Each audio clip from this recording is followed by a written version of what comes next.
Pada suatu hari Raja Harun ar-Rasyid sedang mengalami problem masalah, yang dimana masalah itu tentang mimpinya.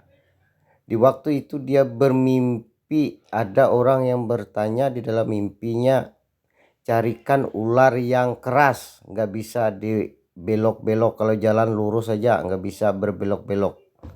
Dan beliau pun Raja Harun ar-Rasyid terbangun dan dia pun bingung.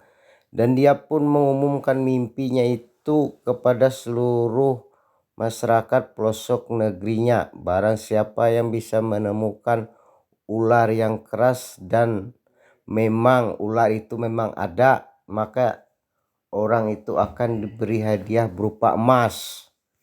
Dan penduduk pun berpikir keras dan aneh, kata-kata penduduk sambil berbincang-bincang sama-sama warganya.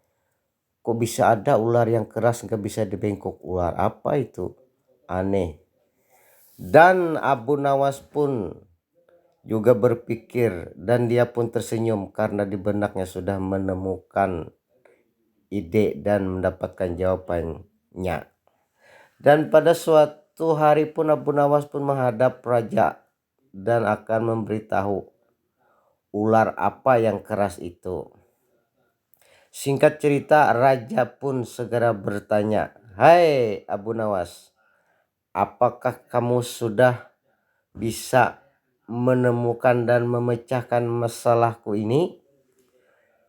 "Maaf, ampun beribu ampun Baginda," kata Abu Nawas. "Saya sudah bisa menjawab dan memecahkan masalah Baginda." "Oke Abu Nawas, bagus. Kalau memang itu betul. Ular apa yang keras itu Abu Nawas yang gak bisa dibengkok-bengkokkan?" Abu Nawas pun menjawab, "Ular tertelan linggis Paduka." "Hah?" kata Raja Harun ar-Rasyid sambil bingung dan sedikit berpikir, memang betul juga ular tertelan linggis. Linggis kan panjang lurus. "Kenapa Abu Nawas?" kata Raja Harun Rasyid bertanya.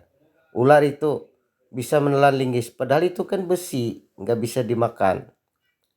"Ular itu tidak sengaja Paduka.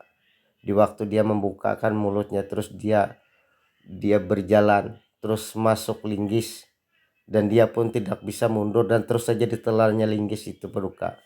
Makanya dia keras, lurus, nggak bisa dibengkokkan."